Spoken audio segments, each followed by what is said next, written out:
오늘 본문으로 읽은 성경 말씀은 하나님을 대하는 일에 불경한 태도로 일관한 이스라엘 제사장들과 백성들을 훈계하시는 말씀입니다. 오늘 본문의 시작인 6절에서 이렇게 시작하지요. 내 이름을 멸시하는 제사장들아.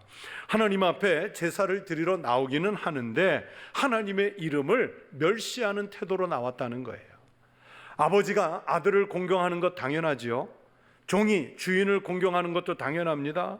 그렇다면 이스라엘 백성들에게 아버지이신 하나님을 공경해야 하고 이스라엘 백성들의 주인이신 하나님을 공경해야 마땅한데, 하나님이 보시기에 이스라엘은 하나님 앞에 나올 때 하나님을 공경하는 태도로 나오고 있지 않은 거예요. 두려워하지도 않습니다. 그래서 말씀해요. 나를 공경함이 어디 있느냐? 나를 두려워함이 어디 있느냐? 그러나 이스라엘 백성들은 적반하장으로 하나님께 이렇게 반문하지요. 너희는 이르기를 우리가 어떻게 주의 이름을 멸시하였나이까 하는도다. 하나님의 이름을 멸시하면서도, 공경하지 않으면서도 자기들이 지금 하나님의 이름을 멸시하는 줄도 모르고 있는 거예요. 여러분, 우리가 인간관계 속에서도 그런 현상이 종종 있거든요. 입에서 나오는 어떤 말로, 내가 자연스럽게 행하는 행동으로 다른 사람에게 상처를 주고 아픔을 주고 비수를 꽂는 것 같은 그런 행위나 언어를 했음에도 불구하고 내가 하는 말, 내가 하는 행동이 다른 사람에게 무슨 상처가 돼? 무슨 아픔이 돼? 하면서 자기 입장에서 자기가 사람을 찌른 것을 모르고 있는 상태가 많아요. 아프게 해놓고도 아프게 한 줄을 모르는 거죠. 그것처럼 주의 이름을 멸시해놓고도 어떻게 주의 이름을 우리가 멸시하였나이까? 그러면서 하나님께 지금 이스라엘 백성들이 반문을 하고 있는 거예요. 이스라엘이 하나님을 향해서 보이는 멸시의 태도의 구체적인 표현이 바로 오늘 본문에선 재물의 문제입니다. 사실 하나님이 이스라엘에게 요구하시는 것은 여러분, 사람들이 생각하는 그런 재물이 아니죠. 시편 50편 12절에서 이런 말씀을 하셨습니다. 내가 가령 줄여도 내게 이르지 아니할 것은 세계와 거기에 충만한 것이 내 것이미로다. 여러분, 이 땅에 우리가 눈으로 보이는 모든 우주 만물, 모든 피조물들이, 온 세계가 다 하나님의 것인데 하나님께서 재물을 받고 안 받고의 이 문제에 무슨 큰 관심이나 있으시겠습니까? 그러면 하나님이 제사의 자리에 나오는 이스라엘 백성들에게 원하시는 진짜 재물은 무엇이겠습니까? 다윗은 시편 51편 16절 17절에서 그 재물을 이렇게 표현했습니다. 주께서는 제사를 기뻐하지 아니하시나니 그렇지 아니하면 내가 드렸을 것이라. 주는 번제를 기뻐하지 아니하시나이다. 하나님께서 구하시는 제사는 상한 심령이라. 하나님이여 상하고 통회하는 마음을 주께서 멸시하지 아니하시리이다. 하나님은 지금 이스라엘 백성들이 자신의 죄를 통회하면서 가슴을 치면서 나오는 그런 제물을 받고 싶으시다는 거예요. 그런데 이스라엘 백성들은 지금 심령은 엉망인 상태이면서 겉으로 드러나는 제물을 하나님 앞에 어떻게 드릴까, 그것만 염려를 하는 거예요. 그렇게 제물에다 신경을 쓴 것을 하나님은 오늘 본문에서 오염된 제물이라고 말씀하지요. 7절에서 너희가 더러운 떡을 나의 제단에 드렸다. 8절에서는 너희가 눈먼 희생 제물을 바치는 것이다. 저는 것, 병든 것, 악한 것을 드리는 것이다. 이렇게 평가하십니다. 여러분, 이스라엘 백성들이 제단에 오면서 실제로 사람이 먹을 수 없는 더러운 떡을 드렸을까요? 이스라엘 백성들이 제물을 하나님 앞에 드리면서 실제로 눈먼, 병든 그 짐승들만 갖다 드렸을까요? 당연히 아니겠지요. 사람이 먹을 수 있는 깨끗한 떡, 사람들이 보기에 온전해 보이는 짐승을 드렸겠지요. 그런데 하나님 편에서는 그게 더러운 떡이고 그게 눈먼 희생 제물이에요. 그러면서 그것을 너희 총독들에게 드려보라. 그가 너를 기뻐하겠으며 너를 받아주겠느냐 하면서 책망을 하세요. 우리 하나님은 제물만 드리면 받으신다. 우리 하나님은 제물의 내용은 상관이 없으시다. 우리 하나님이 관심 있는 것은 많이 드리는 것이다. 바로 이런 태도는 여호와의 식탁을 경멸히 여기는 태도라고 오늘 성경이 말씀하시잖아요. 많이 드린다고 좋은 것도 아니고요, 인간의 기준에서 선별해서 드리는 제물이 옳은 것도 아니라는 것을 말씀하는 거예요. 여러분, 우리가 어느 귀한 분에게 선물을 하려고 하면 선물의 품목을 정할 때부터 그것을 구입해서 그분에게 전달할 때까지 얼마나 신경을 쓰고 또 많은 정성을 기울입니까? 어려운 분이나 윗분에게 드리는 것은 마음을 담아서 우리는 보통은 새 것을 준비해서 드리지 않습니까? 아무리 내 거가 있어도. 그러니까 가격만 같다고 헌 것을 갖다 드리진 않아요. 이스라엘이 하나님 앞에서 타락한 시절을 보낼 때는 제사를 드릴 때 제물의 양이라든지 아니면 제물의 가격이라든지 여기에다만 신경을 썼습니다. 많이 드리면 하나님이 좋아하신다는 잘못된 생각을 했습니다. 구약성경 미가서에 바로 이스라엘 사람들의 이런 제사 태도를 야단치시는 하나님의 말씀이 많이 나오고 있어요. 이스라엘 백성들이 그럽니다. 내가 무엇을 가지고 여호와 앞에 나아가며 높으신 하나님께 경배할까? 내가 번제물로 1년 된 송아지를 가지고 그 앞에 나아갈까? 천천의 순양이나 만만의 강물 같은 기름을 기뻐하실까? 내 허물을 위하여 내 마다들을 내 영혼의 죄로 말미암아 내 몸에 열매를 드릴까? 여러분, 이 말씀에서 천천의 순양이라는 단어가 나오는데 이게 무슨 뜻일까요? 천이 천번이라는 뜻이에요. 여러분, 빨리 곱하기로 계산해 보세요. 천이 천번이면 100만이라는 뜻입니다.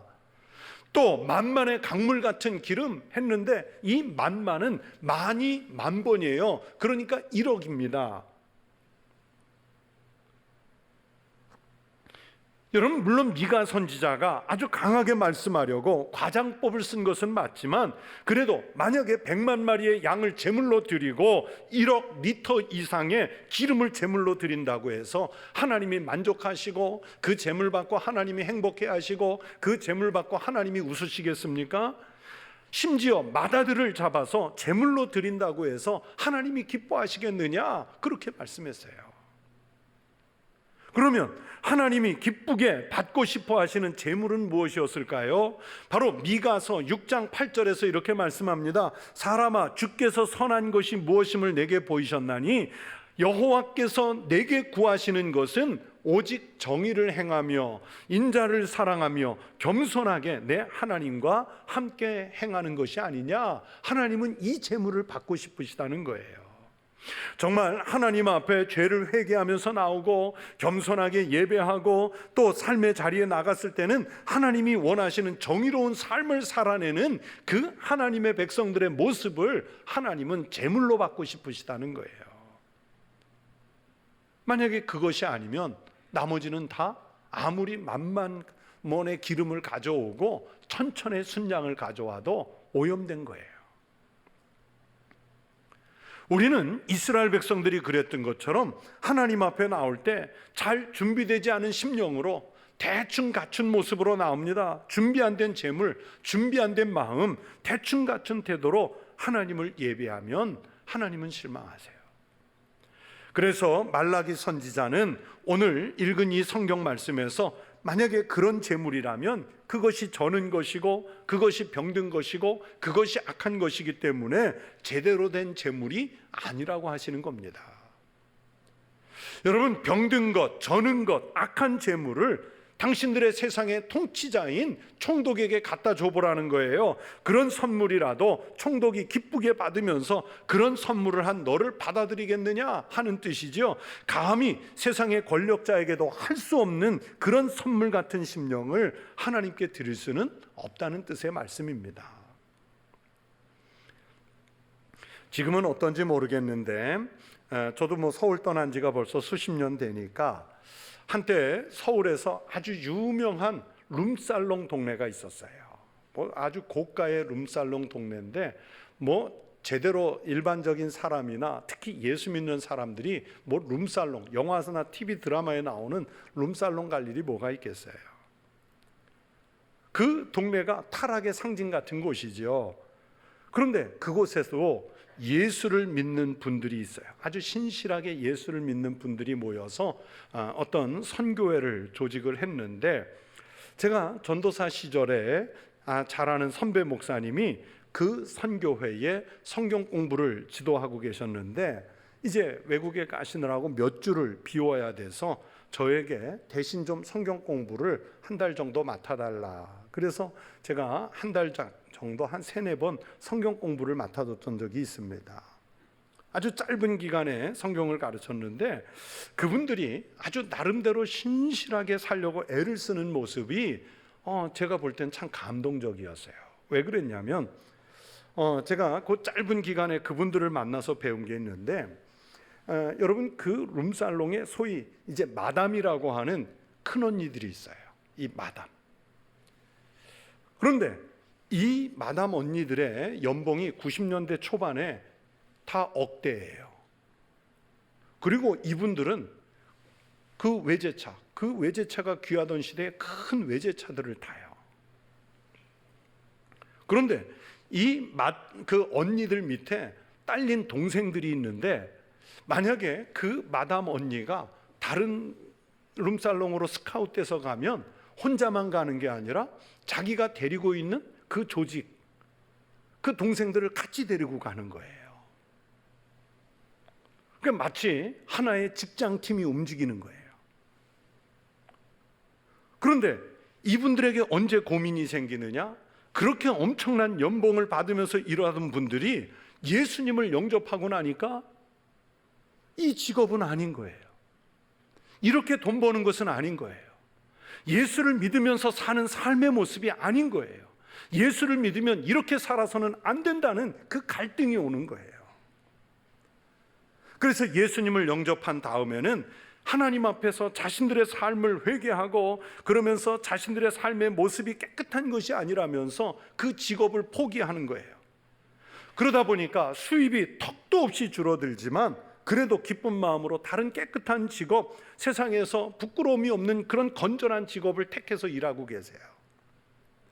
그러면서 자기네가 데리고 있던 그 동생들을 전도하고 구원하기 위해서 성경 공부도 하고, 사무실을 얻어서 성경 공부도 하고, 자기네가 출석하는 아니면 가까운 교회로 전도도 하고, 또 그러면서 자기네들이 기금을 모아서 선교사님들에게 선교비도 보내는 그런 모임이었어요. 자, 여러분 같으면 내가 지금 하고 있는 일이 하나님 앞에서 좀 부끄러운 일일지라도 그렇게 수억 원의 연봉을 과감히 포기하고, 그렇게 크고 좋은 외제차 타는 것을 과감히 포기하고 쉽게 예수님을 위한 삶으로 바꾸실 수 있겠습니까? 절대로 쉽지 않은 일이죠. 이분들을 만나면서 느꼈던 건 뭐냐면, 자신들의 눈에서는요, 하나님 앞에서 부끄러워서 회개의 눈물이 마르지 않는, 정말 날마다 회개의 눈물을 흘려야 되는 그런 삶을 사는 거예요. 제가 그분들을 보면서 하나님께서 찾으시는 상한 심령이 있다면 바로 이런 모습이겠다 싶은 그런 감동의 은혜를 받았어요. 여러분, 예수님께서 예루살렘 성전을 정화한 사건이 있죠. 이 사건이 인상적인 것은 예수님이 매우 크게 화를 내셨기 때문입니다. 요한복음 2장을 비롯해서 마태, 마가, 누가복음까지 4개의 복음서에 다 기록될 만큼 인상적인 사건이었습니다. 예수님께서 왜 성전에 들어가셔서 예수님답지 않게 왜 그렇게 크게 화를 내셨을까요? 예수님이 성전에 들어가서 성전 안에서 매매하는 모든 사람을 내쫓으시고, 돈을 바꾸는 사람들의 책상과 소와 양과 비둘기 등 재물을 파는 사람들의 의자를 둘러 엎으시고, 또 그렇게 했다고 성경은 공통적으로 기록하고 있습니다. 심지어 요한복음 2장에 의하면 노끈을 가지고 채찍을 만들어 그들에게 휘두르기까지 하셨어요. 도대체 그 성전에 무엇이 잘못돼서 예수님이 사람들을 내쫓고 책상과 의자를 들러 엎기까지 하시고 채찍을 휘둘러 가면서까지 그렇게 예배당 성전에서 화를 내셔야만 했을까요? 바로 그곳에 있는 사람들의 태도 때문이었습니다. 성전에서 환전을 하고 재물을 판매하는 사람들의 뒤에는 바리새인이나 사두개인 같은 종교 기득권자들 또는 종교 권력자들이 있었습니다. 그들의 장사꾼들의 뒤를 이 사람들이 봐주고 그 장사꾼들에게 상납금을 받는 거예요. 재물을 파는 이들이나 교환하는 사람들, 돈을 환전하는 사람들은 지방에서 올라온 사람들이 가져온 재물이나 돈이 부정을 탄 것이라고 그래서 깨끗한 것으로 교환해 가지고 가야 한다면서 일정한 수수료를 받고 재물을 바꿔주고 헌금할 돈을 바꿔줬습니다. 그리고 앞에 사람이 바꾸기 위해서 놓고 간 재물이나 돈이 있으면 다음에 오는 사람에게 수수료를 받고 또 그렇게 바꿔주는 거예요. 이 마치 봉이 김선달이 대동강물 퍼다가 비싼 돈 받고 파는 것 같은 그런 모양새예요. 그러니까 예루살렘, 그 아주 쉽게 돈을 벌어들이는 예루살렘 지하 경제의 온상이 성전이었던 거예요. 그러면서도 그들은 겉으로는 신앙을 내세워요. 여러분, 바리새인들이 얼마나 신앙적이고 헌신적이었습니까? 성경을 달달 외우고 다녀요. 사람들이 어디서 보든 기도하고 있습니다. 11조를 절대 거르지 않습니다. 또 정한 기간이 되면 금식 기도를 합니다. 지금 아무리 열심 있는 교인이나 직분자라도요, 예수님 시대 바리새인의 그 뒤를 따라갈 수 없을 정도입니다. 그러나 그들의 마음은 하나님 앞에서 깨끗하지 않았어요. 준비된 마음이 아니었어요. 그래서 예수님은 바리새인과 서기관들, 사두개인들을 향해서 성경 속에서 너무나도 자주 화 있을진저 그 말씀을 하시잖아요. 그들의 신앙은 겉모양만 경건했고 삶의 태도는 하나님 앞에서 언제나 병든 재물, 저는 재물, 악한 재물을 드리는 것과 같았기 때문입니다. 여러분, 그런 재물을 세상의 권력자인 총독에게 갖다 줘보라는 거예요. 그 총독이 흔쾌히 받고 기뻐하겠습니까? 그 재물을 준비한 사람의 마음을 받아주겠습니까? 안 맞아 죽으면 다행이지요. 하나님께서 찾으시는 재물, 하나님께서 받고 싶어 하시는 마음, 하나님을 기쁘시게 하는 태도를 재물을 드리면서도 모르는 거예요. 자기들 기준이기 때문에. 지금 튀르키예와 시리아에 엄청난 대지진이 일어나서 도시들이 완전히 파괴되고 또 이재민들이 수를 헤아릴 수 없이 발생하고 있죠. 오늘 아침 속보에 보니까 공식적으로 그 튀르키예 그 지진 피해로 사망한 사람이 5만 명이라는 숫자를 넘어섰다는 게 공식적으로. 우리가 성경 속에서 익숙하게 알고 있는 안디옥 같은 도시도 완전히 파괴가 됐고, 우리나라 구조대가 뉴스에 나온 대로 안타키아라는 곳에 가서 구조 활동을 했는데 그 안타키아가 바로 성경 속의 안디옥이에요. 우리나라처럼 전 세계인들이 이번 그 재난을 안타까워하면서 정부 차원에서 구조대를 보내고 또 민간인 NGO 단체들이 자원봉사도 하러 들어가고 또 그들에게 구호 물자를 배급하면서 온 세계가 힘써 지금 돕고 있지요. 그런데 지난 주 중에 우리나라 신문에 아주 크게 마음만 받겠습니다 라는 타이틀 기사가 실렸어요. 큰 사진이랑 나왔기 때문에 보신 분도 많을 거예요. 우리나라 국민들이 각 단체를 통해서 의류를 보내주고 또 비용도 보내주고 식품 같은 이런 구호품들을 많이 보냈는데, 문제는 보내준 물품 중에 구호품으로 보낸 것 중에 스팸 통조림이 문제가 되는 거예요. 여러분, 스팸은 우리나라 국민들이 참 좋아하는 음식이고요. 또 명절 때가 되면 선물로도 많이 소비가 되고 장기간 보관이 가능한 통조림 형태에서 인기가 많지요. 애나 어른이나 다 좋아하는 음식이잖아요. 그런데 우리나라 사람들이 그렇게 좋아하는 그 스팸 통조림이 그 튀르키예 어마어마한 창고에 산더미 같이 쌓여 있고요. 거기에 다 보관이 안 돼서 밖에까지 쌓여 있어요. 튀르키예 관계자들이 한국에서 보내온 이 스팸 통조림을 처치할 방도가 없어서 일단 보관만 하고 있는 거예요. 그러면서 인터뷰에서 한국인들의 마음만 받겠습니다. 여러분, 왜 그럴까요? 왜 마음만 받으려고 할까요? 튀르키예를 비롯한 이슬람 국민들은 먹지 않는 게 있지요? 뭘 안 먹어요? 돼지고기 안 먹어요. 아무리 좋은 식품이고 아무리 장기 보관이 가능하다고 해도 저들은 먹을 수 없고 먹지 않습니다. 그래서 튀르키예 당국에서 한국에서 보내준 일에 감사해서 마음만 받겠습니다, 그렇게 발표를 한 거예요. 거기에 오는 스팸 통조림의 약 99%가 한국에서 온 거래요. 자, 보세요. 우리는 정성껏 선물을 준비해서 보냈다고 하지만 내 기준에서, 우리 기준에서 좋은 것 보낸 것이지 저들에게 필요한 것 보낸 거 아닙니다. 아니, 지금 저렇게 난리가 나서 한 끼 제대로 챙겨 먹을 음식도 없는데 그것 좀 먹으면 어때? 여러분, 우리는 그렇게 말할 수 없어요.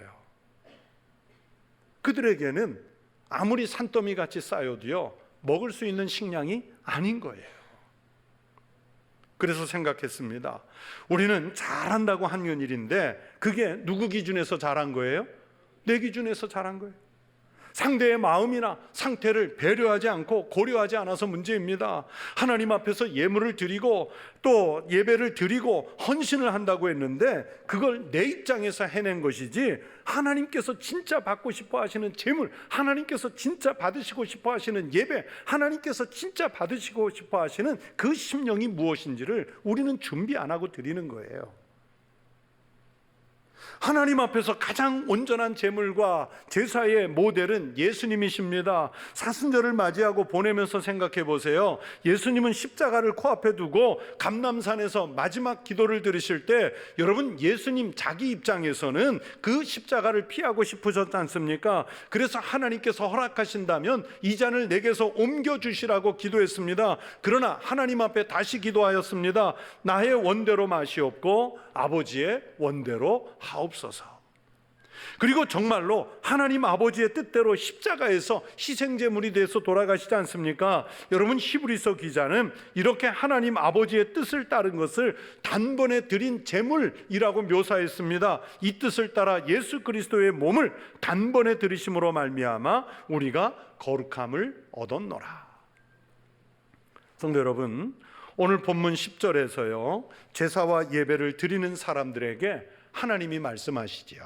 만군의 여호와가 이르노라, 너희가 내 제단 위에 헛되이 불사르지 못하게 하기 위하여 너희 중에 성전문을 닫을 자가 있었으면 좋겠도다. 내가 너희를 기뻐하지 아니하며 너희가 손으로 드리는 것을 받지 아니하리라. 여러분, 이스라엘 백성들이 하나님 앞에 저는 것, 병든 것, 악한 것 가지고 와 그 심령의 상태로 제사를 드린다면 그 제단 앞에 나오지 못하도록 하나님은 차라리 성전문을 닫아버리고 싶으시대요. 너희가 손으로 드리는 것을 받지 않고 싶으시다고 오늘 본문 10절이 말씀하시잖아요. 여러분, 말씀을 생각하면서 다시 한번 생각해 보세요. 우리도 성전에 나와 예배당 안에 앉아 있지만 하나님이 우리 것 받으시느니 차라리 성전문 닫으시고 싶으신 것 아닌가?